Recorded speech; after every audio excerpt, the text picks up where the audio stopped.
जय Hind everyone, welcome to my YouTube channel. Hope you all are doing great in your life. तो जैसा कि आप सबको पता है कि एसएसबी मेडिकल प्रोसेस की सीरीज चल रही है, जिसमें हम बिल्कुल बेसिक से, जिसे आप स्टेज जीरो कह सकते हैं, वहाँ से हम सारी चीज़ें समझेंगे कि क्या क्या मेडिकल टेस्ट होते हैं, क्या क्या चीज़ें आपकी चेकअप होती हैं, किस किस डिपार्टमेंट में आपका क्या टेस्ट होता है। ठीक है, मैं अपने पर्सनल एक्सपीरियंस से आपको बताऊंगी आर्मी, नेवी, एयरफोर्स, मेडिकल्स में आपका क्या क्या टेस्ट कंडक्ट होता है और इसमें क्या क्या चीज़ें आपकी चेक की जाती हैं। ठीक है, अगर आपको कोई भी प्रॉब्लम है किसी भी बॉडी पार्ट से रिलेटेड या किसी भी टेस्ट से रिलेटेड, तो इस वीडियो के थ्रू आप उसे क्योर कर सकते हैं, अगर वो क्योरेबल है तो। ठीक है, तो वही चीज़ें हम बिल्कुल बेसिक मैनर से समझेंगे।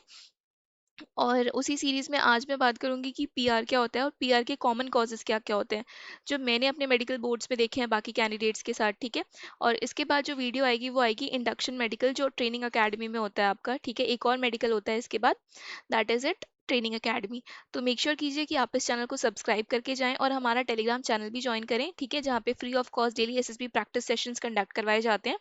आप इंडिया के किसी भी कोने में बैठे, आप अपने फ़ोन से डेली 9 PM पे गूगल मीट का एक लिंक आएगा, आपको अपने फ़ोन से ज्वाइन करना है और बाकी कैंडिडेट्स के साथ आप प्रैक्टिस कर सकते हैं और सेम डे फीडबैक भी मिल जाएगा आपको। ठीक है, तो बहुत ही फ्री प्रोसेस है और बहुत ही इजीली एक्सेसिबल है। एंड आप हमें फेसबुक और इंस्टाग्राम पे भी फॉलो कर सकते हैं। अगर आपको किसी भी वीडियो से रिलेटेड डाउट रहता है तो आप नीचे कमेंट करके भी पूछ सकते हैं। ठीक है, तो चलिए वीडियो को स्टार्ट करते हैं और वीडियो पूरा एंड तक देखना है। अगर आप बीच में स्किप कर देंगे तो आपको चीज़ें समझ में नहीं आएंगी। और एक चीज़ मैं आपको और बता दूं, यूट्यूब पे बहुत सारे चैनल्स अवेलेबल हैं जो एसएसबी के लिए बने हुए हैं, जो गाइड करते हैं, बट आपको ऑथेंटिसिटी पे जाना है, ऑनेस्टी पे जाना है।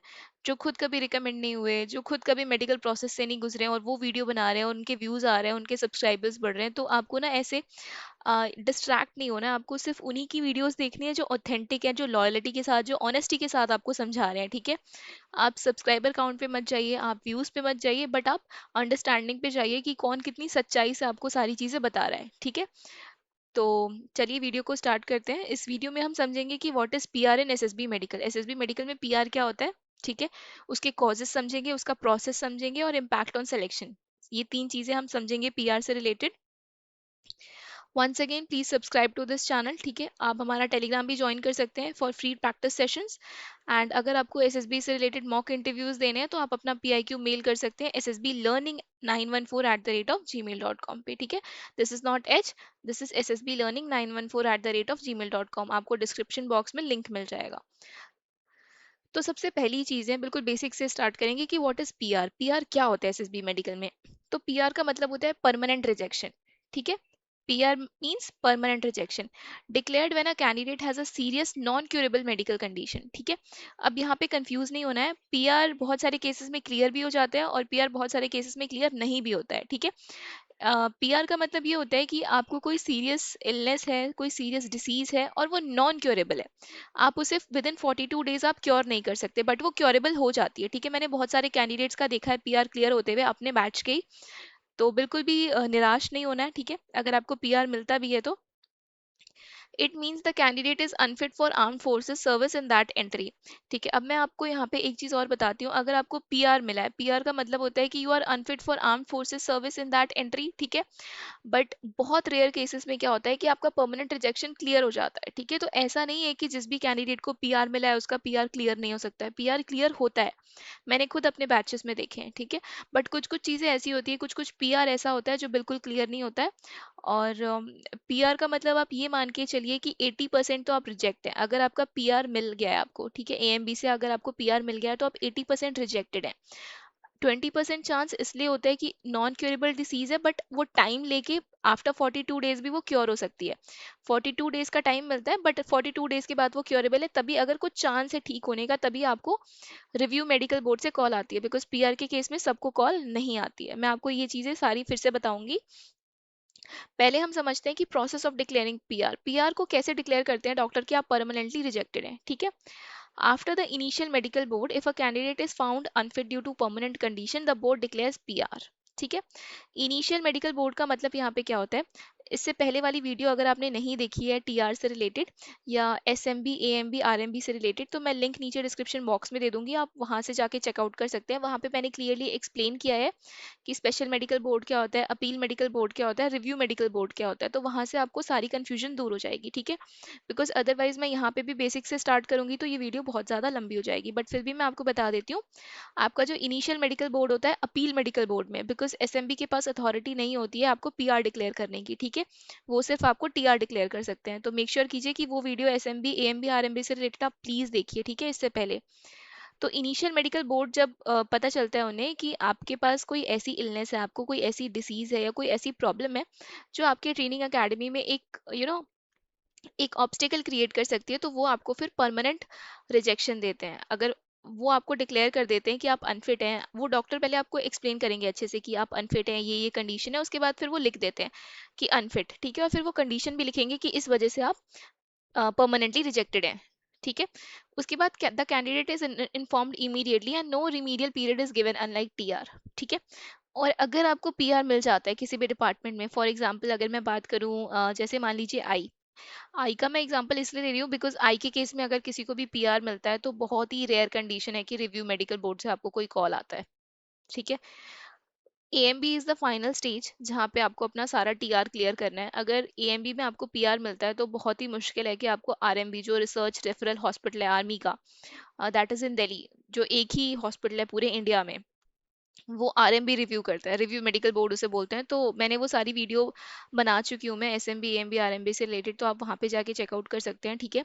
तो यहाँ पे आपको कंफ्यूजन नहीं होगी एसएमबी एएमबी आरएमबी में, ठीक है। तो पूरे इंडिया में एक ही हॉस्पिटल है रिव्यू मेडिकल बोर्ड का, that is army research and referral hospital, जो डिफेंस का सबसे बड़ा हॉस्पिटल है, ट्राई सर्विस का, एयरफोर्स आर्मी या नेवी के लिए, ठीक है। तो वो कॉल नहीं करेंगे अगर आपको पीआर मिल जाता है, तो वो कॉल नहीं करेंगे। वो तभी कॉल करते हैं जब थोड़ी बहुत चांसेस है कि हाँ आपका जो प्रॉब्लम है वो क्योरेबल है, ठीक है। The decision is final for that entry, दो कैंडिडेट्स में apply for other entries if eligible, ठीक है। अगर आपको पीआर मिलता है किसी एंट्री में, फॉर एग्जांपल अगर मैं बात करूं सीडीएस नॉन टेक एंट्री आपकी, ठीक है। सीडीएस में आप रिकमेंड हुए, आप मेडिकल करवाने गए, एसएमबी में आपको कोई टीआर मिला, फिर आप एएमबी गए, एएमबी में वो आपका टीआर क्लियर नहीं होता, आपको वहाँ पे पीआर दे दिया जाता है, ठीक है। तो आप परमानेंटली रिजेक्टेड हो गए। तो आप सीडीएस नॉन टेक के लिए पीआर मिला है आपको, बट अगर आप ट्राई करना चाहें तो आप एफ कैट एंट्री दे सकते हैं। क्या पता एफ कैट में आपका वो मेडिकल क्लियर हो जाए, है ना। आप एसएससी टेक दे सकते हैं, क्या पता वो आपका टीआर क्लियर हो जाए। तो एंट्री पे डिपेंड करता है, ऐसा नहीं है कि अगर आपको पीआर मिला है तो आप डिफेंस में आप बिल्कुल अप्लाई नहीं कर सकते हैं। बिकॉज बहुत सारे केसेस में क्या होता है कि एंट्री पे भी डिपेंड करता है, ठीक है। ऑल्दो मेडिकल प्रोसेस सेम होते हैं, बट किसी एंट्री में अगर आपको पीआर मिला है तो आप दूसरी एंट्री में ट्राई कर लीजिए। अगर नहीं लिखा है किस्मत में होना तो फिर नहीं होगा, अगर क्लियर होना लिखा होगा तो आप अकेडमी ज्वाइन कर लेंगे, ठीक है। तो ऐसा बिल्कुल डीमोटिवेट नहीं होना है, बिकॉज पीआर भी क्लियर होते हुए मैंने खुद देखा है। ऑल्दो 80% चांसेस होते हैं कि क्लियर नहीं होता है जैसे मैंने पहले बताया, बट 20% चांसेस होते हैं कि क्लियर हो जाता है, ठीक है। अगर आरएमबी से कॉल आई है तो क्लियर हो जाएगा। नाउ अब इसका साइकोलॉजिकल इम्पैक्ट क्या होता है? साइकोलॉजिकल इम्पैक्ट इसका बहुत नेगेटिव होता है, ठीक है। PR can be emotionally tough because it ends the journey for that particular entry, ठीक है। ये टफ होता है ऑब्वियसली, बिकॉज पहली चीज तो होती है स्क्रीन इन होना, आप स्क्रीन इन होते हैं, फिर आप रिकमेंड होते हैं, है ना, फिर आप एसएमबी में पूरा मेडिकल करवाते हैं, फिर आप एएमबी में अपील करते हैं, बाय पोस्ट अपने सारे डॉक्यूमेंट्स भेजते हैं, उसके बाद अगर आपको पीआर मिल जाता है तो it is very emotionally tough, ठीक है। Many aspirants feel discouraged, obvious है कि आप नेगेटिव फील करेंगे, आप डीमोटिवेट फील करेंगे, ठीक है। But it's important to remember PR is not the end of your career, is just a medical limitation for arm forces service, ठीक है। मैंने ऐसे बहुत सारे कैंडिडेट्स को देखा है जिनका एसएसबी में पीआर आया है, बट वो यूपीएससी का सीएपीएफ दे के असिस्टेंट कमांडेंट बन गए हैं, वो भी ग्रेड ए गैजेटेड ऑफिसर की जॉब है, ठीक है। तो हमेशा आपको प्लान भी रखना है अपने करियर में। आप अपने करियर में कोई भी एग्जाम दे रहे हैं, फॉर एग्जांपल यूपीएससी दे रहे हैं, तो आपको अपने साथ प्लान भी रखना है। आप सीडीएसई दे रहे हैं, आपको प्लान भी रखना है, ठीक है। कभी भी किसी भी एग्जाम की प्रिपरेशन बिना प्लान बी के नहीं करनी है, ठीक है। तो अगर आपको पीआर मिलता है तो थोड़ा सा डिस्करेज होंगे आप, थोड़ा सा डिमोटिवेट होंगे, बट हाँ हार नहीं माननी है, दोबारा से फिर से दूसरी एंट्री के लिए ट्राई करना है अगर आपको आरएमबी से कॉल नहीं आती है। Now can PR be appealed? PR appeal हो सकता है, हाँ अपील होता है, बट सबका क्लियर नहीं होता है, ठीक है। इन रेयर केसेस कैंडिडेट में request a review medical board if they believe the PR was wrongly declared, ठीक है। आप अपील कर सकते हो रिव्यू मेडिकल बोर्ड में अगर आपको लगता है कि आपका परमानेंट रिजेक्शन जो है वो रॉन्गली डिक्लेयर हुआ है और ये क्योरेबल है। आप विद इन 42 डेज इसे क्योर करके वहां पे जा सकते हो रिव्यू मेडिकल बोर्ड में, ठीक है। तो आप अपील कर सकते हैं। However, RMB is only granted when there is a clear evidence of error or fresh medical reports contradicting the initial findings, ठीक है। जैसा कि मैंने पहले बताया, आरएमबी से कॉल सब कैंडिडेट्स को नहीं आती है। सारे कैंडिडेट्स जिनको अपील मेडिकल बोर्ड में पीआर मिलता है वो सारे रिव्यू मेडिकल बोर्ड में अपील करते हैं, बट सबको रिव्यू मेडिकल बोर्ड से कॉल नहीं आती है, ठीक है। कॉल आपको सिर्फ तभी आएगी जब उन्हें लगता है कि हाँ there is a contradiction in initial findings, ठीक है। उन्हें लगता है कि ये जो डिसीज है, ये जो आपकी प्रॉब्लम है वो क्योरेबल है, तभी वहां से कॉल आएगा। अदरवाइज आरएमबी से सबको कॉल नहीं आता है, आप परमानेंट रिजेक्शन ही समझिए, ठीक है। Success rate of overturning PR is very low compare to TR cases, ठीक है। तो सक्सेस रेट जो होता है पीआर का, अगर आपके मेडिकल डॉक्यूमेंट में पीआर का स्टैंप लग जाता है तो बहुत ही कम होता है।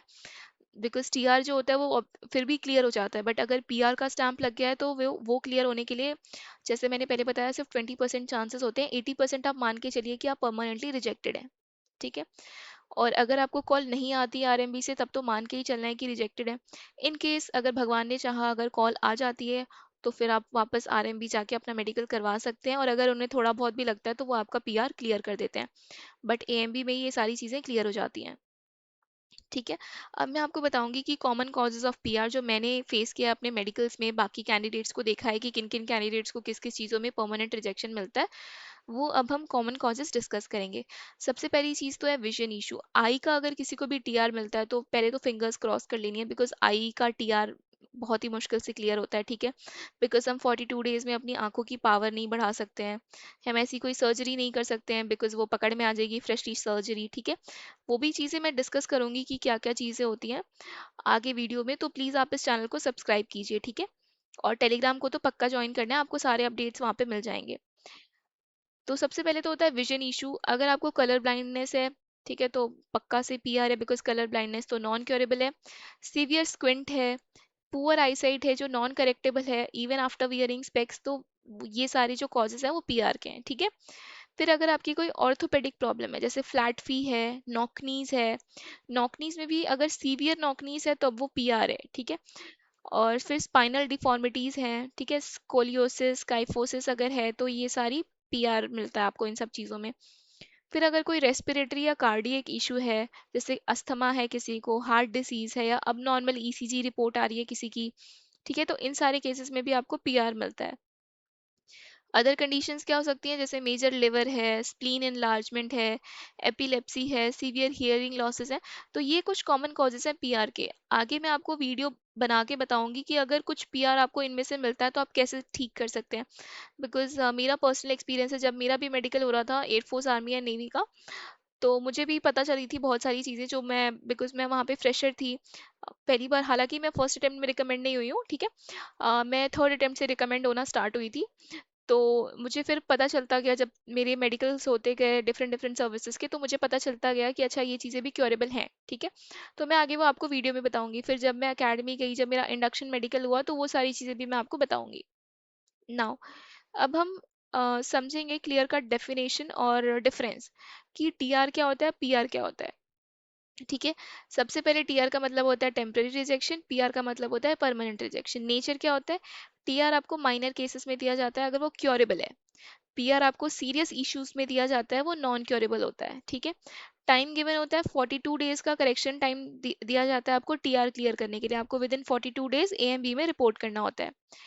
पीआर के लिए ऐसा कोई टाइम गिवन नहीं होता है, उनका जब मन करता है तब वो आपको कॉल करते हैं और कॉल नहीं भी करते हैं, ठीक है। रेयर केसेस में आपको कॉल आती है, बट मोस्टली केसेस में आपको कॉल नहीं आती है, और इसका कोई टाइम गिवन नहीं होता है। नेक्स्ट स्टेप क्या होता है, टीआर से अगर आपको पीआर मिलता है तो आपको रिव्यू मेडिकल बोर्ड में जाना है। अगर आपको रिव्यू मेडिकल बोर्ड से भी पीआर मिलता है तो फिर तो आप डिक्लेयर्ड है अनफिट, फिर आप आर्म फोर्सेस ज्वाइन नहीं कर सकते। एग्जाम्पल क्या हो सकता है, टीआर का ईआर वैक्स है, या ओवरवेट है, या अंडर वेट है, तो ये सारी टेम्परेरी रिजेक्शन के कॉजेज हैं। बट अगर आपको परमानेंट रिजेक्शन मिला है तो इसके कुछ कॉजेस हो सकते हैं, कलर ब्लाइंडनेस है, अस्थमा है, ये सारी चीज़ें, ठीक है। तो जो मेरी पर्सनल एडवाइस है एस्पिरेंट्स को वो ये रहेगी कि get a pre medical checkup done. ठीक है, before SSB consult a doctor to identify the possible issues. आपको अगर लगता है कि आपके बॉडी में ऐसी कुछ प्रॉब्लम है, कुछ ऐसा इशू है जो वहाँ पे प्रॉब्लम क्रिएट करेगा एसएसबी मेडिकल में, तो आप एक प्री मेडिकल चेकअप करवा लीजिए कहीं से अच्छे हॉस्पिटल से अपॉइंटमेंट लेके। ठीक है। Maintain fitness while PR is about permanent condition, overall fitness reduces chance of TR. ठीक है, आपको पीआर किसी भी एक बॉडी पार्ट में मिलता है अगर आप मेडिकली फिट हैं। अगर आपकी बॉडी पूरी तरह से फिट है तो वो पीआर के जो चांसेस हैं वो रिड्यूस कर देता है। ठीक है, तो आपको अपनी मेडिकल फिटनेस तो मेंटेन करके रखनी है, फिजिकल फिटनेस भी मेंटेन करके रखनी है, और मेंटल फिटनेस तो हमेशा ही मेंटेन करके रखनी है लाइफ में। ठीक है। Stay positive even if declared PR, explore other career paths like civil services हो गया, कॉर्पोरेट रोल्स हो गया, अदर गवर्नमेंट एग्जाम्स हो गए। ठीक है। तो अगर आपको पीआर भी मिलता है तो डीमोटिवेट नहीं होना है। कभी कभी पीआर लोगों का क्लियर हो जाता है, कभी कभी नहीं भी होता है। ठीक है, तो आप अदर करियर ऑप्शंस एक्सप्लोर कर सकते हैं, सिविल सर्विसेज हो गया, सीजीएल हो गया, कॉर्पोरेट में आजकल लोग इतना अच्छा कमा रहे हैं, माइक्रोसॉफ्ट गूगल में हो गया, कोई अदर गवर्नमेंट एग्जाम्स आप दे सकते हैं। ठीक है, तो ये मेरी पर्सनल एडवाइस रहेगी एस्पिरेंट्स को। आई होप आपको ये वीडियो बहुत हेल्पफुल लगी होगी। Thank you for watching this video and please make sure कि आप इस वीडियो को सब्सक्राइब करके जाएं। अपने फ्रेंड्स के साथ शेयर कीजिए जिनकी अपकमिंग एसएसबी है। ठीक है, इस वीडियो को लाइक कीजिए और हमारा टेलीग्राम चैनल ज्वाइन कीजिए। मैं आपको लिंक जो है वो सारी वीडियोज़ के डिस्क्रिप्शन बॉक्स में प्रोवाइड करवा दूंगी, आप वहाँ से चेकआउट कर सकते हैं।